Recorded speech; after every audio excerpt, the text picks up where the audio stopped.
Hello students, I have to apologize in advance for Module 8. It's going to probably feel like drinking through a fire hose because there's a lot of information in here that comes out all at once, and there's really no way to help that. But what I try and do for this module is I try and give you pages where you can focus on, and I want you to put post-it note flags in them or some kind of a flag on certain pages in here, because you're going to have to come back to them time and again during the midterm exams. These are open book midterms, remember, so anytime that you can put some kind of a reminder on the edges of your text where I tell you to, you know you'll be able to go back and find that information quickly when you're writing your midterm up or doing your research project. So let's get started. This chapter is about examining relationships among variables, specifically about correlation. Correlation is a relationship between variables. As I've said before, and as I will continue to remind you, it does not imply causation. Correlation design is a study that tests the hypothesis that variables are related in some way. Once again, just related, not causal. The difference between what we've talked about in descriptive statistics in the previous chapters and what this chapter is going to cover is that we are not controlling any variables in this analysis. Before, we were talking about relationships that could be manipulated by introducing an intervening variable. Remember the models which I used before where I talked about x leads to or is correlated to y, and then I introduced x2 and x3 as intervening variables. You don't do that in a correlation study. All you do is you just look at what's there without introducing anything new. So you're looking at relationships that already exist. That's the important thing. The relationships already exist, and you're just trying to find them with these very, very complex formulas. There are 6 different situations where a correlational design will be useful to you. We're going to go through them one by one here. This is figure 7.1, but one by one. Ethics. Sometimes you can't go in and manipulate variables. It's just not ethical to manipulate certain variables. And so what you do is you just look at what's already there so that you're not going to actually cause new problems. You're just going to examine problems and verify, yes, this is a problem. So your number 2 is examine stable traits or characteristics. And the important thing is about a stable trait. What's the stability here? And how can we understand what exists? A pilot study, what you do when you use a correlational design for a pilot study is you start before an experiment to determine if there is a relationship among the variables of interest. Once you know that there is a correlation, then you can do other research projects, which is called a mixed methods approach or applied research methods. And then you come back and do another correlation design and see if something altered afterwards. Your correlational design doesn't actually manipulate the variables, but what it does is it helps in a longitudinal study where you can go in 2014 and look at this and then look again in 2016. And this is what the GSS.SAV data set is that we're going to use in assignment number 5.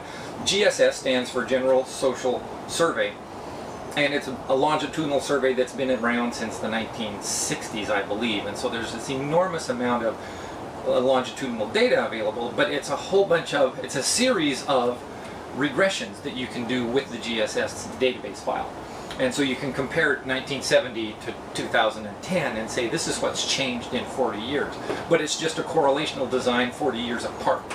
And that's how it's useful for, but before you start any project like the GSS, the first year that they did the GSS General Social Survey, it became a baseline. It was the pilot study that said this is where things are right now, and let's just move forward and start looking at this every 5 years, 10 years, and come back and get this data set done over again. Number 4 is for supplemental other designs, conduct a correlational study along with a descriptive or an experimental design. That's what I just described.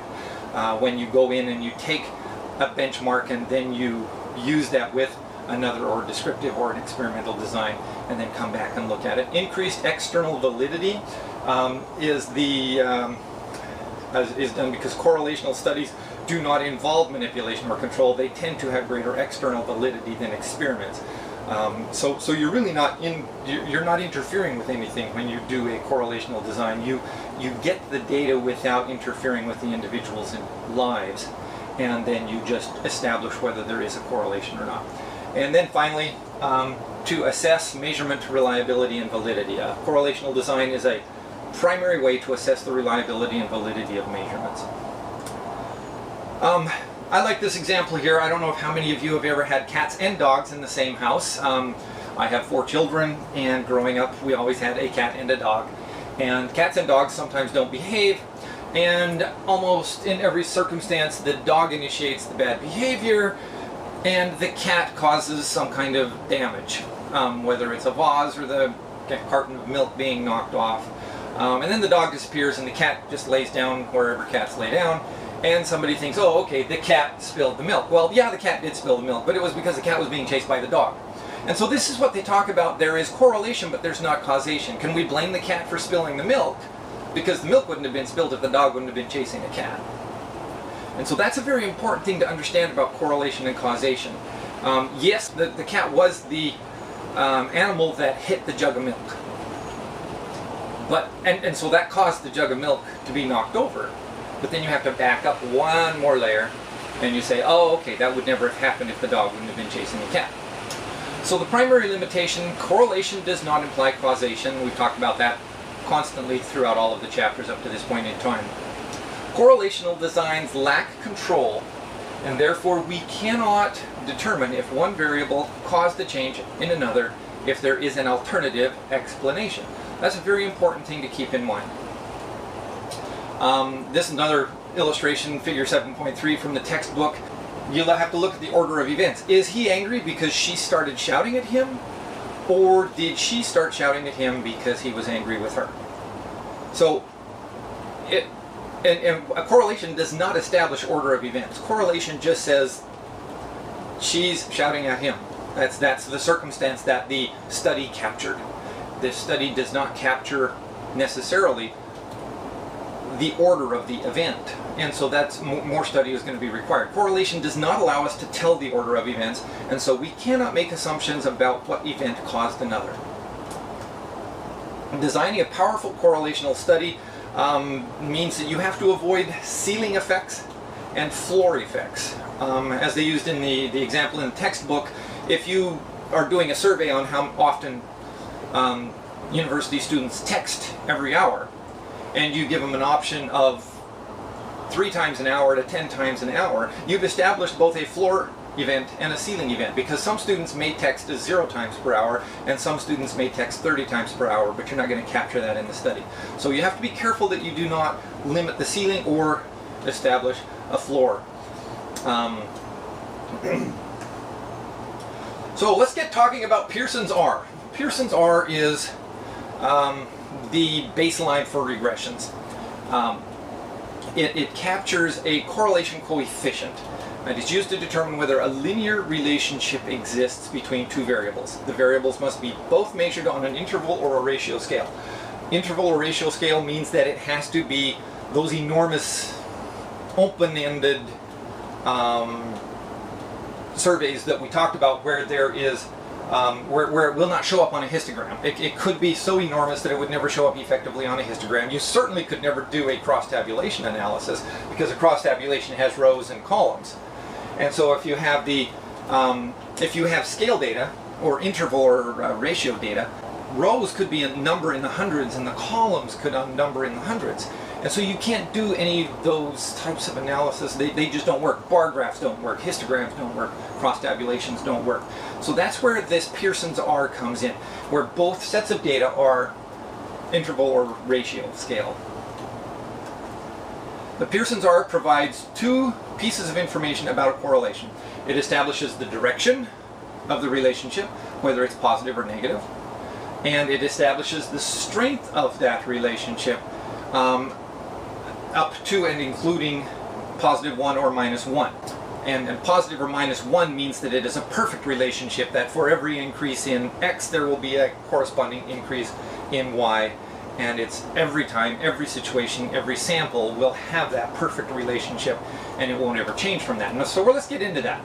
I want you to put a flag on page 233. You're going to have to come back to this and understand it numerous times as you answer questions, especially on the midterm.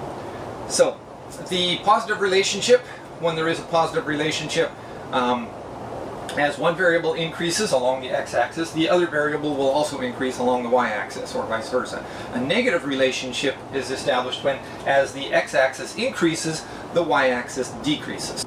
Also on page 234, you need to flag this one here because you won't understand an R value, a Pearsons R value, for whether it is strong, moderate, or weak without remembering these numbers. And I never remember the numbers, so I have a flag on my page. If it's greater than 0.5, it's got a strong relationship. If it's between 0.3 and 0.5, it's got a moderate relationship. And anything under a 0.2 is a weak relationship. And so as you go through these, remember these numbers here and these parameters are established here. So here is a scatter plot. This is the data output of correlations. And in some cases, you don't even want to draw the scatter plots because sometimes you have literally thousands and thousands and thousands of data points. So you're not even going to bother with the scatter plots. But in this video, I need to establish for you what the scatter plots look like on a very simple basis. Because once you get a feel for how to read the Pearsons R and the R squared and the beta coefficients, you won't even bother with the scatter plots anymore. As a graduate student, I stopped looking at scatter plots 2 years ago. Because once you understand them and once the data sets become large, the scatter plots just really don't mean anything because you can interpret all of the information from the printed output. But this is what a scatter plot looks like, and you can see that there is a correlation, and it's a positive correlation because as x increases, generally speaking, y increases. And so you can see this scatter plot kind of growing up in size here. And it's generally got this kind of a direction to it. So that's the important starting point for a correlation. Here's a negative correlation. So once again, we have to establish, well, is this curved or is this a direct straight line? And you don't know until you know the Pearson R factor, because the Pearson R factor will tell you whether these things here are strong or weak or just a moderate correlation. So you have to, but it's a negative correlation because as x increases, y is decreasing. So you can see that from the scatter plot that it's generally going downward. Here is a weak correlation because things aren't really gathered together. They're very widespread through here. But you can see that it's probably, if you had to guess, it's going to be going downward. So it's a negative correlation. As x increases, y is decreasing. And here is a perfect correlation that we talked about. For every stepwise increase of x, there is a correlating stepwise increase of y, and it forms all of the scatter plots along one perfectly linear line. And so this is bad research because it's unusable when it gets a perfect correlation. You don't want perfect correlations because it means that you really didn't discover anything other than the fact that these two things are perfectly linear, and therefore there's no room for any other interpretation other than what's abundantly obvious. And a curvilinear or a nonlinear relationship means that you're probably not going to come out with any kind of a strong Pearsons R, probably not even a weak Pearsons R. It's just going to be all over the map. So you need to be able to tell the difference between these two scatter plots just by looking at the Pearsons R. Like I said, eventually when you have enormous data sets, you're not even going to look at the scatter plots. So you're going to be able to have to look at the Pearsons R and the R squared and the other data that we're going to talk about in this chapter and say, oh, I know exactly what that scatter plot looks like as compared to this one here. And so you're going to have to understand, because the line in both of these diagrams will end up, as you'll see as we go along in the lecture here, the line is going to be almost the same line when we actually draw the line. But this one here has this spread of data, and this one here is perfectly linear. But they still have the same line. So there's a data output that comes from the Pearsons R that tells you how far apart these dots are as it relates to these ones here. And this is where that 0.5 comes in for the Pearsons R. So this is going to be a strong linear relationship here. This is a 1.0 right here. So that 1.0 is the Pearsons R 1.0. This one here is going to be something like a Pearsons 0.7, maybe 0.8. And that's the difference here, is that we've still got that same slope on the line, but here it's going to have a Pearsons R of maybe 0.7, maybe 0.8. So practice 7.1 is good exercise for you. I want you to look at this one here, but I don't necessarily, on these practice exercises, I don't need you to go through and do the formulas. The formulas are just going to take an enormous amount of time, and I'm never going to ask you to reproduce any of the formulas. I'm not going to ask you to reproduce any of the tables. That's what we have SPSS software for. And that's why we have PAD4704, so that you can get into those formulas. But all I want you to do when you do these practice exercises, I want you to read the question and look at this charts, in this case here, and then just read through the answers and say, oh, okay, this is how they answered A, this is how they answered 2B, this is how they answered 2C. And in this case here, 2B is asking you, what do these scatter plots tell you? What can you tell about these scatter plots? Most obvious, this one here has a positive correlation, this one has a negative correlation. But what's most important about these two scatter plots is this one has a weak Pearsons R, and this one has a strong Pearsons R. So this one has the stronger relationship, and you can tell that just by imagining a line that's going down here and imagining how close most of the dots are to that line, as opposed to this one here where they're further away from the dot. So the correlational statistics, Pearsons R can be used with hypothesis testing.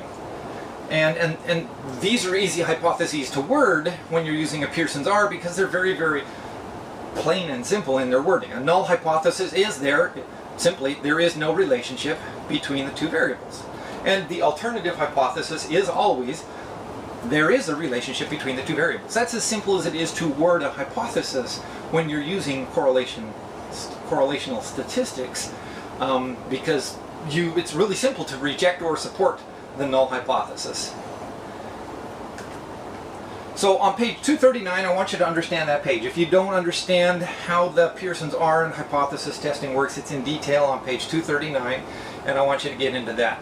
And it's simply written by H null, the H0, R equals 0. R meaning Pearson's correlation is close to 0. And for H alternative hypothesis, HA, R is not equal to 0. So anything above 0 will cause will allow you to reject the null hypothesis. So here's some example scores for the calculation of a Pearson correlation. You have students 1 to 20. You have a verbal ability X, which is the independent variable, and you have a willingness to cheat, which is your dependent variable. And so we've got these numbers, and that's how the table starts. And then you do these hideously complicated Z-scores for verbal ability and a Z-score for willingness to cheat, and then you have the Z squared, the Z1 times Z2, and you get these numbers. And this is how these formulas are calculated, and it's called the sum of least squares. And this is what goes into the actual formula, and then you come up with these tables, and then you look at this table. This is how you used to have to do it, if you can imagine. If you're doing a one-tailed analysis, then your 0.05 is it's a little easier to reject the null hypothesis when you're doing a one-tailed analysis, because your 0.05 uses this column here, whereas if you're doing a two-tailed analysis, your 0.05 only allows for 0.25 in each tail. It's a little more difficult to reject the null hypothesis.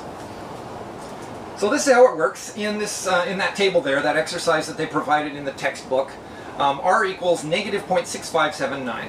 So what do we know by Pearsons R? If it's greater than 0.5, it's a strong correlation. So what we have in this chart here is a strong correlation.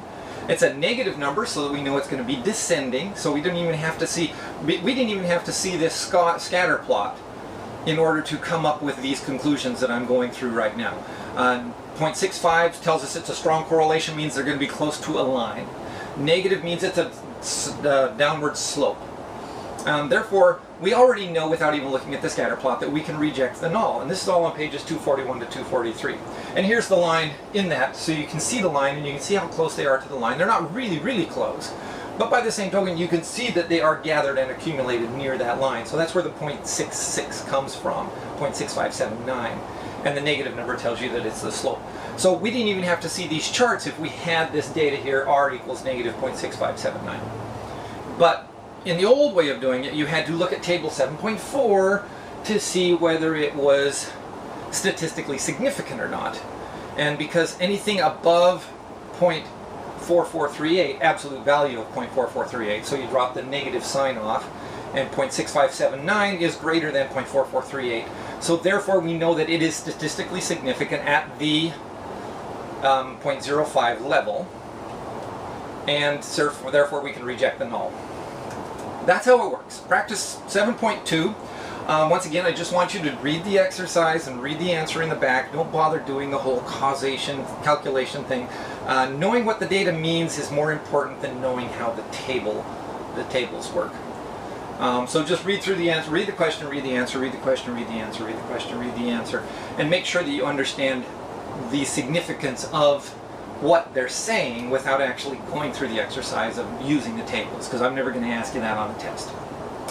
So the regression lines. So we looked at these previously. Here are the actual regression lines, and it's called the predicted Y. When you have the line drawn in, the scatter plots with the lines of best fit, these are called the lines of best fit.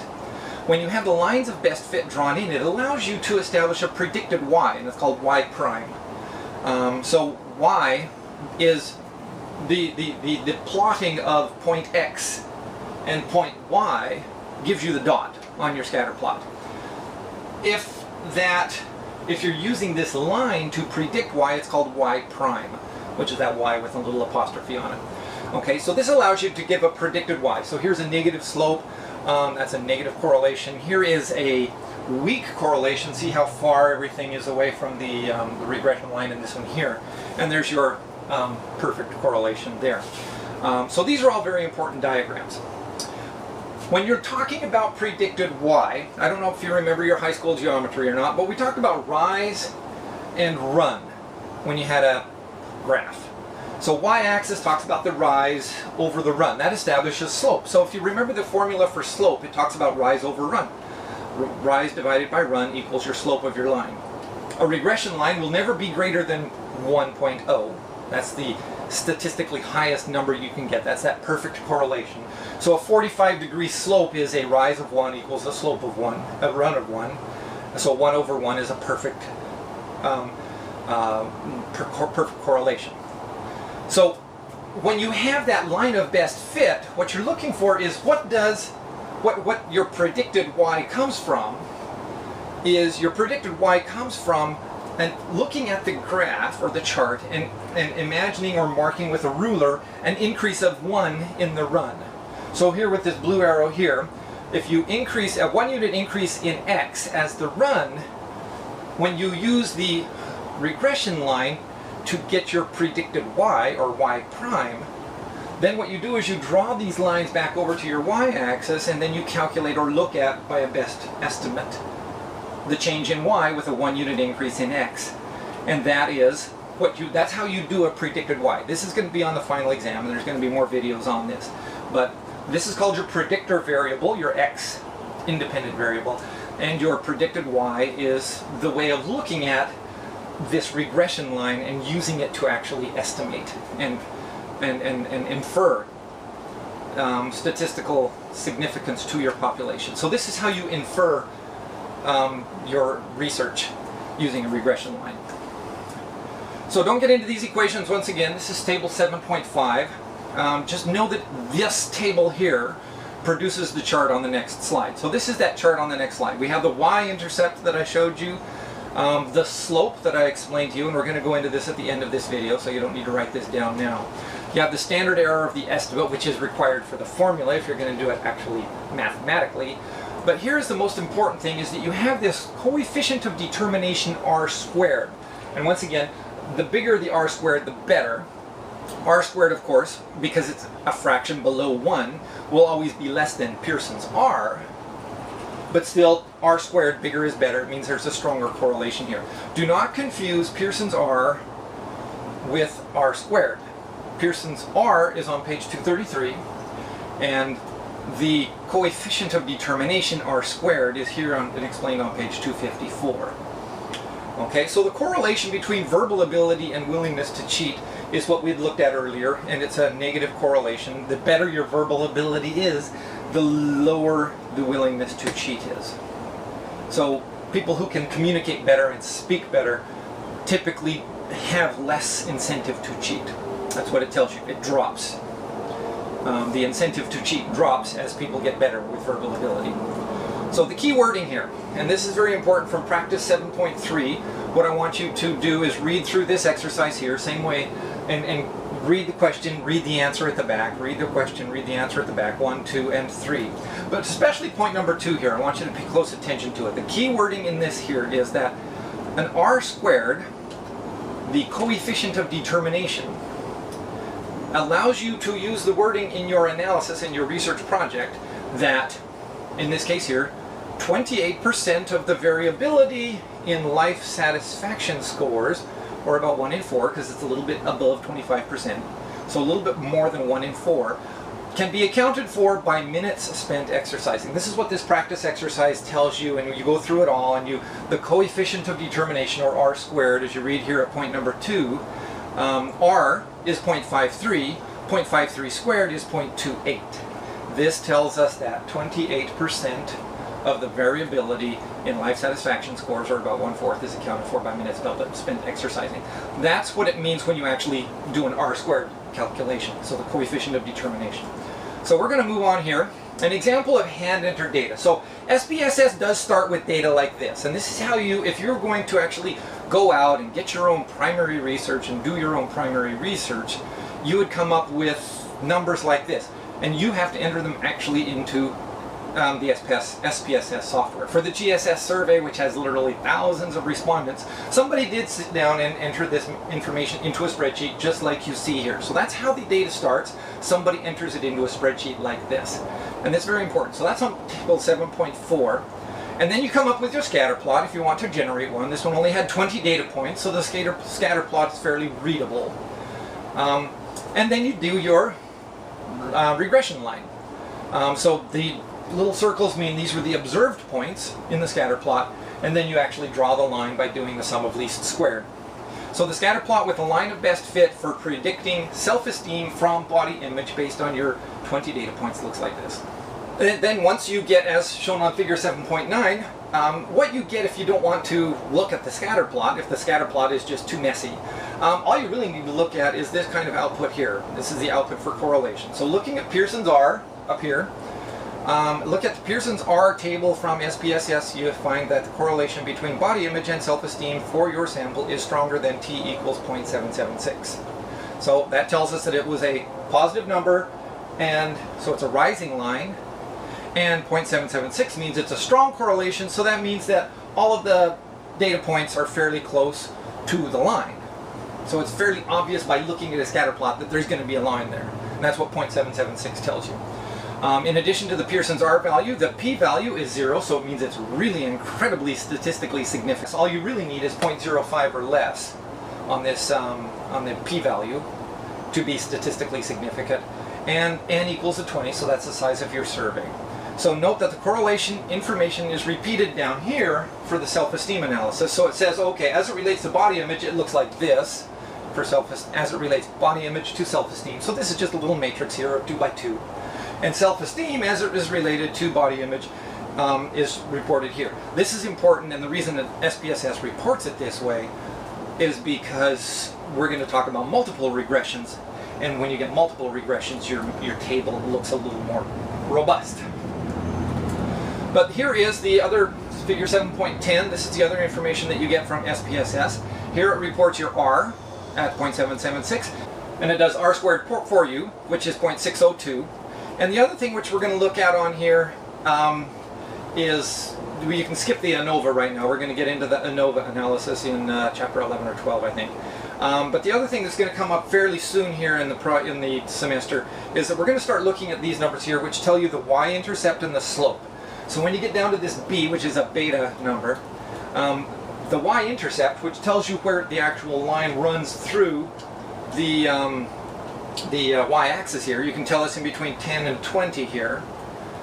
So in between 10 and 20, if you look where the line hits the y-axis, that's what the beta coefficient is. So in this case here, it tells you that that exact number is 15.612. And the slope of the line, remember a perfect slope of 1.0 is a 45-degree angle, assuming that the x-axis and the y-axis are in the same units. And so the body image slope here is 0.757, which is taken from a another calculation which we do. So that tells you the actual slope of the line when you look at the beta coefficient. And that's in a coming chapter, but this is going to be on the final exam, and it's also in assignment number 5. This is what you have to do with SPSS. So try and understand this. It's all on pages 259 to 261 because it's going to come back and haunt you when you have to do assignment number 5. The point biserial correlation, just read through this. It's not going to be on any exam. It's not going to be part of your research project. You're not going to have to know this, other than the fact that this is where we get into how you can have much more basic reports when you get into a dichotomous, a point biserial correlation. So what you do is, as it explains here at the bottom here, on Facebook, 1 means you're in a relationship, 2 means you're not in a relationship. In a relationship is string data. As far as SPSS is concerned, that's a string of data. It doesn't know how to read strings, but it does know how to read 1 and 2. And so what you do, and you only want to look at 1 and 2, but you want it in a regression line. Remember, when the opening slide said that the data in a regression line has to be interval compared to interval. So you cannot do nominal data with interval data, and you can't do ordinal data with interval data. It has to be interval data and interval data. So what this 1 and 2 and 1 and 2 and 1 and 2 is what it says is basically we're going to make the software think that this is interval data because it has a scale. It starts at 0, goes 1, it goes 2, but that's all it's going to do. And so what it does is it converts this the dichotomous variable into basically 1 or 2 units, but it allows the software to actually read it, and it fools it into giving you a regression line. And so what that allows you to do in this case here, SPSS output now says that there is a Pearson correlation of 0.38, but the significance, because it's a two-tailed analysis, we did this and we wrote it up as a two-tailed analysis, the significance is 0.098. Remember, we need for social science research a significance level of 0.05 or less before we can reject the null. This is close. 0.098 is, it shows that there's a strong relationship, but it's not strong enough to reject the null, because it has to be 0.05 or less. This is 0.098, so the relationship is not significant, and we must retain the null hypothesis, which is the same thing as saying that we can't reject it.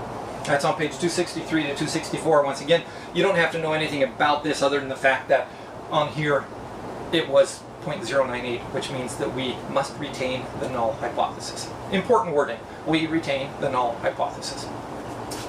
So just as a summary, we went through a linear regression, which is a process of describing a correlation with the line that best fits the data points. We talked about a regression equation, which allows us to predict y from x. So that's the predicted y analysis. And a multiple regression here, which we're not going to get into. It's beyond the scope of this class. And so, but it's a multiple regression, allows you to look at 3 variables all together and tell which one had the strongest contribution to the... when something is statistically significant and you've had 3 independent variables going into and feeding your 1 dependent variable, a multiple regression can actually tell you how much of that statistical significance was attributed to variable x1, variable x2, variable x3. So that's a multiple regression. It's hideously complicated beyond what we're going to get into here, but it is possible with SPSS. Thank you so much for your hard work. I know this chapter here was, like I said, drinking from a fire hose, but it gets easier from here on out. We're going to, what I want you to understand as well is that as the formulas get more complicated in the coming chapters, if you are working ahead, there's a lot of material which we're going to skip. Well, this is about as complicated as it gets as far as mathematical and formulas go. So if you see more complicated formulas than this in the coming chapters, just rest assured we're going to be skipping that. And I will tell you in the coming videos, after the midterm, I will tell you which pages you can actually skip reading altogether. So after the midterm, it's going to be important that you watch the video first so that you understand which pages you don't actually have to read in the textbook. Thanks.